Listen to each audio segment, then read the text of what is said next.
राधे राधे दोस्तों, आज हम आपको सुनाएंगे तुलसी माता की देवरानी जेठानी की कहानी। अगर आप हमारे चैनल पर नए हैं तो प्लीज़ हमारे चैनल को सब्सक्राइब करें, वीडियो को लाइक करें और शेयर करें। एक गांव में एक किसान अपने परिवार के साथ रहता था। किसान के 2 बेटे और 2 बहुएं थीं।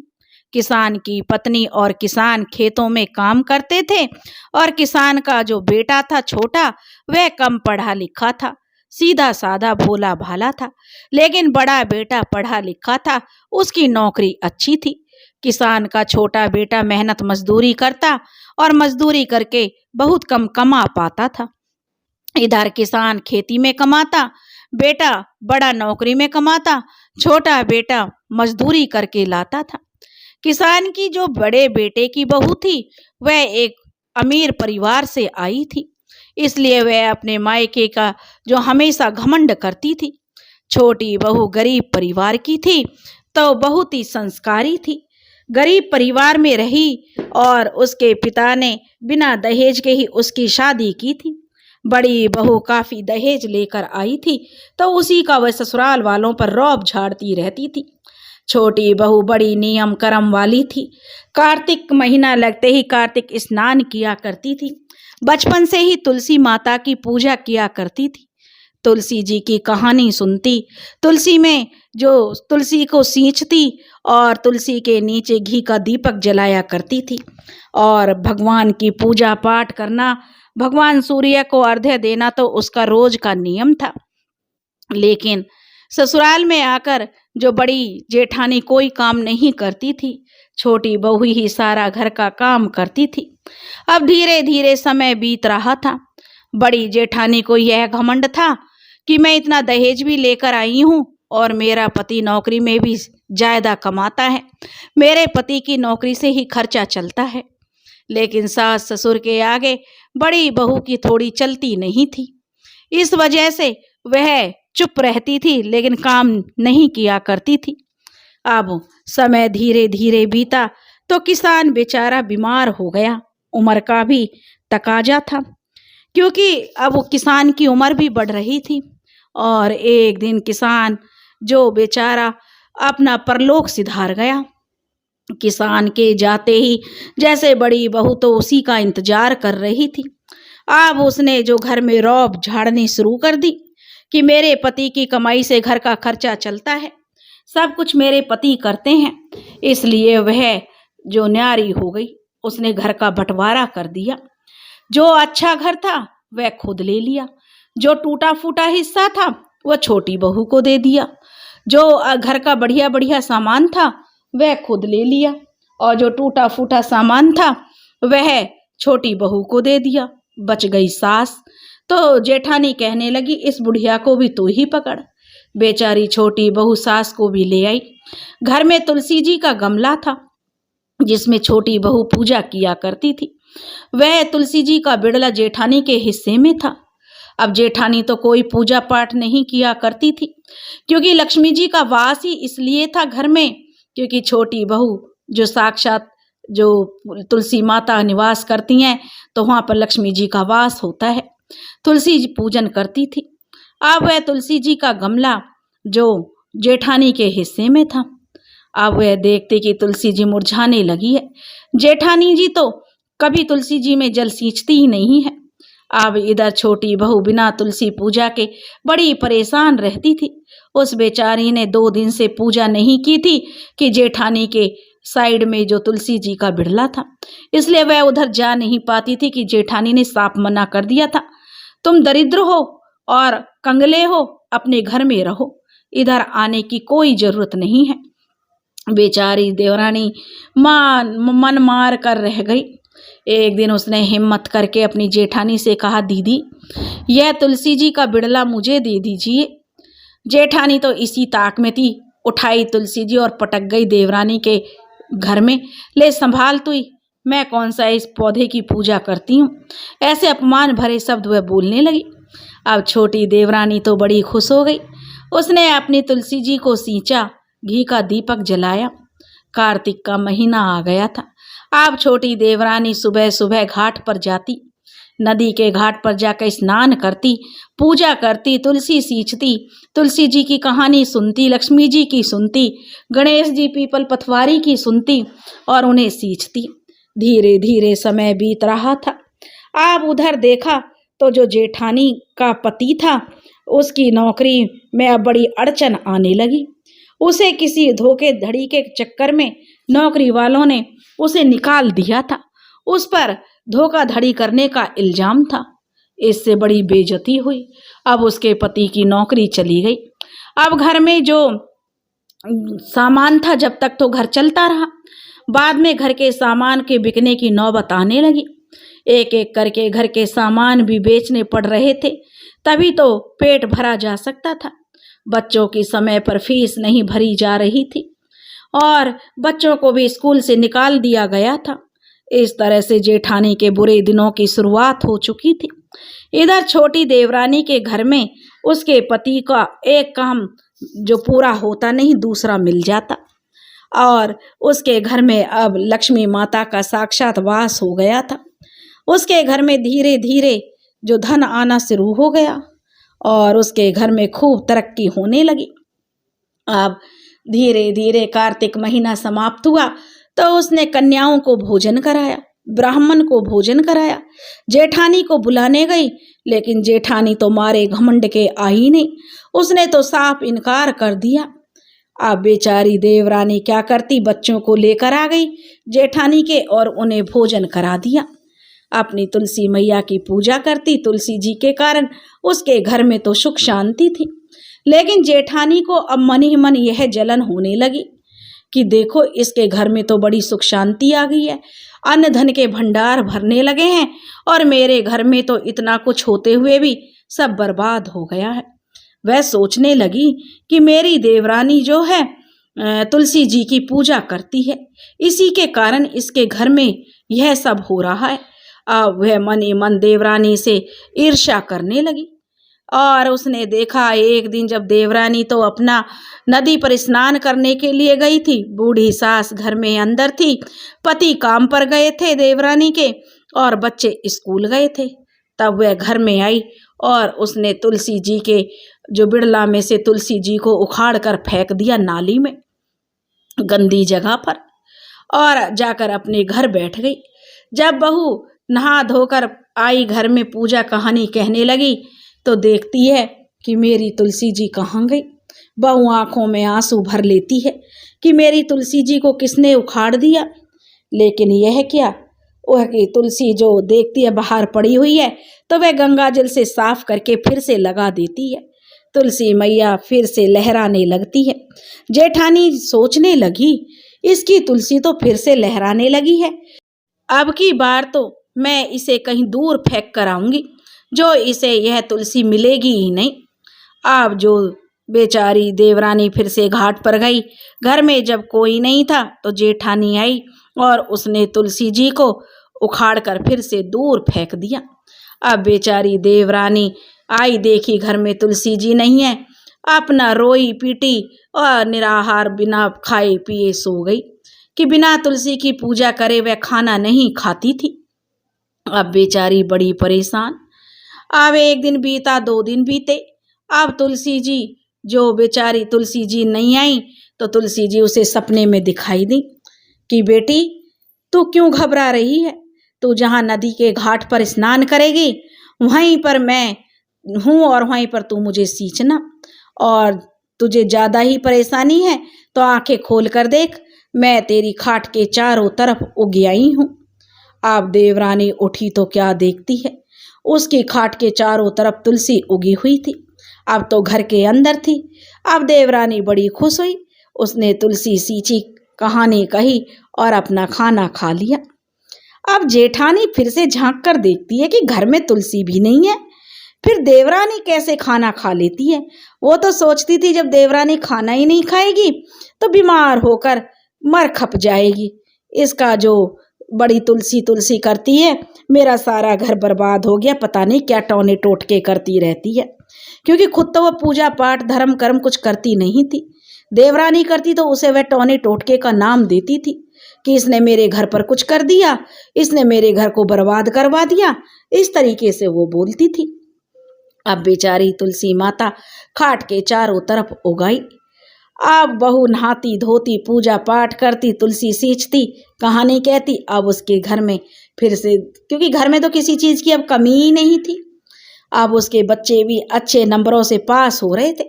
अब उनका बड़ा नाम होने लगा, समाज में उनकी इज्जत होने लगी। एक दिन जेठानी से रहा नहीं गया, वह कहने लगी, अरे छोटी, अब तू खाना कैसे खा लेती है? तेरा तो नियम था कि बिना तुलसी जी के तू खाना नहीं खाएगी।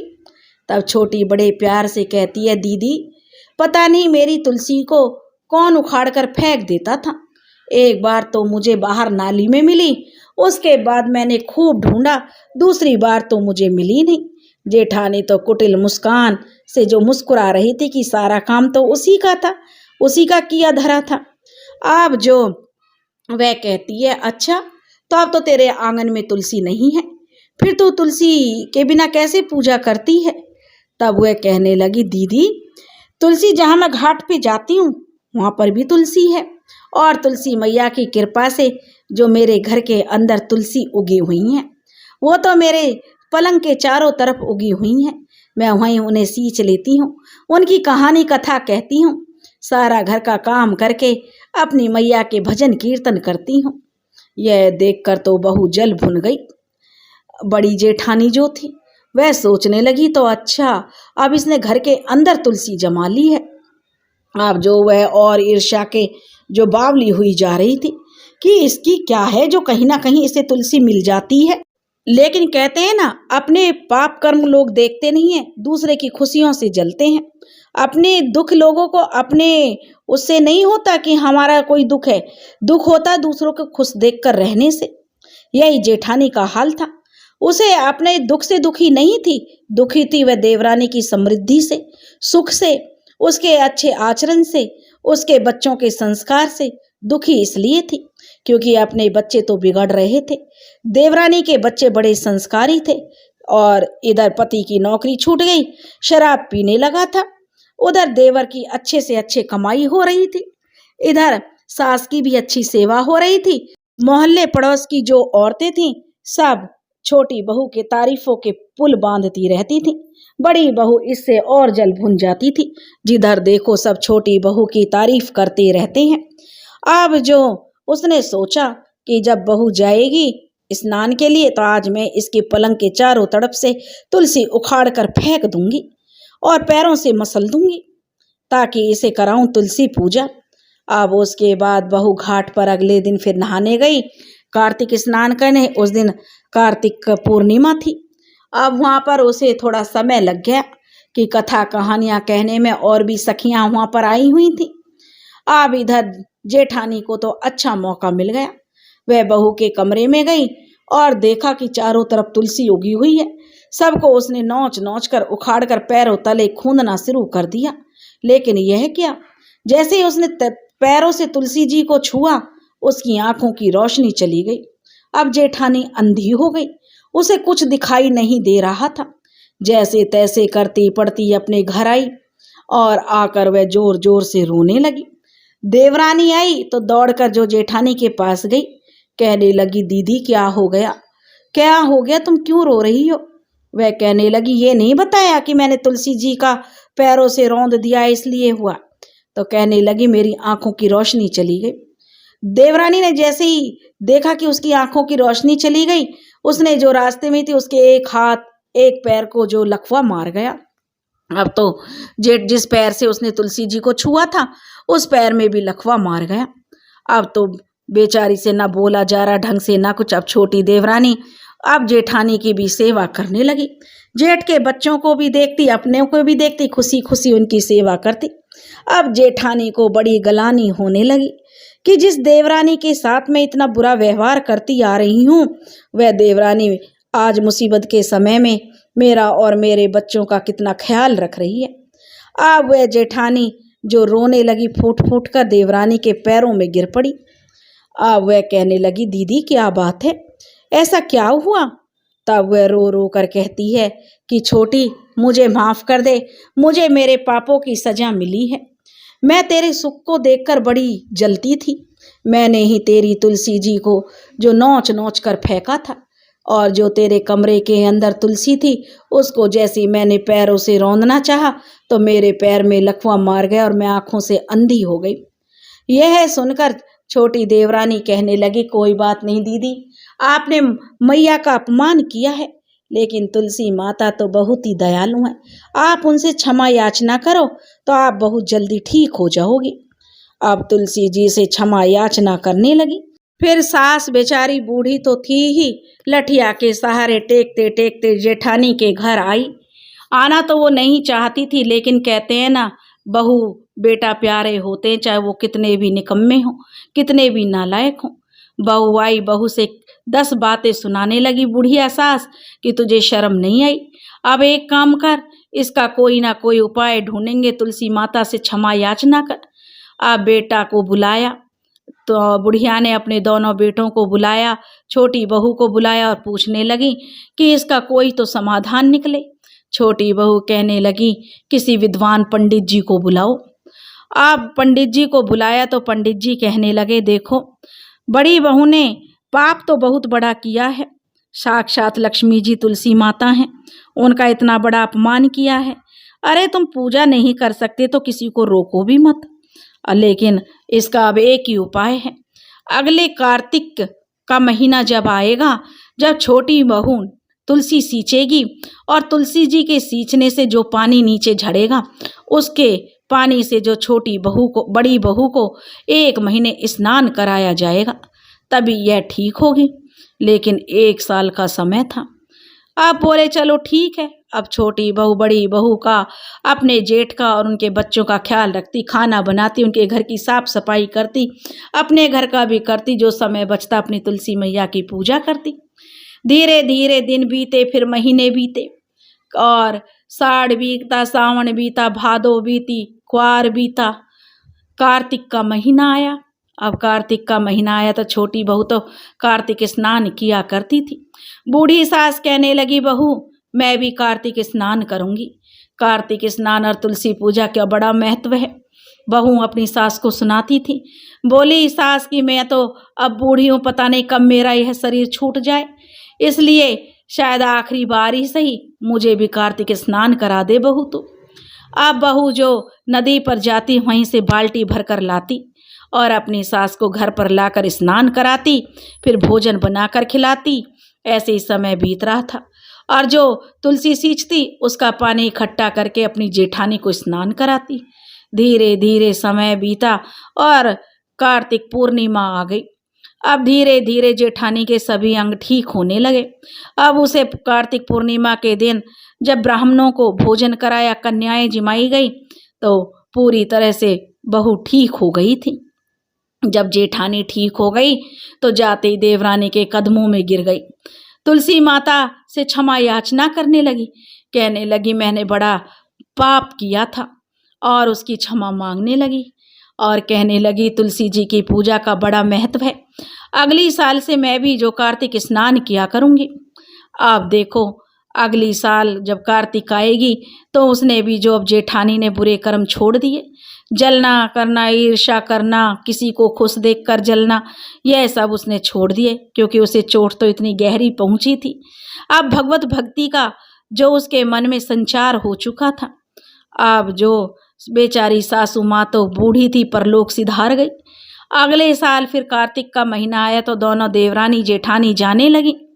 कार्तिक स्नान करती, पीपल पथवारी सींचती, तुलसी सींचती, तुलसी जी के नीचे घी का दीपक जलाती, कहानी कहती और घर को आती।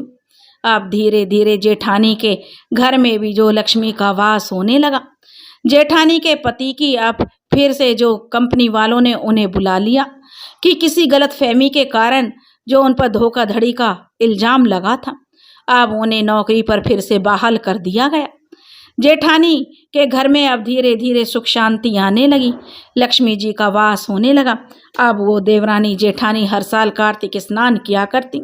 दोस्तों, हे कार्तिक मैया, हे तुलसी मैया, हे लक्ष्मी मैया, जैसे छोटी देवरानी पर बरसी ऐसे सब किसी को आना, जैसे जेठानी को आई ऐसे किसी को मत आना। जो लोग यह कहानी सुन रहे हैं और जो यह कहानी सुना रहे हैं उनके घर में भी अन्न धन के भंडार भरते रहना। जय हो तुलसी मैया की। दोस्तों, अगर आपको यह कहानी पसंद आई हो तो प्लीज़ हमारे चैनल को सब्सक्राइब करें, वीडियो को लाइक करें और शेयर करें। राधे राधे।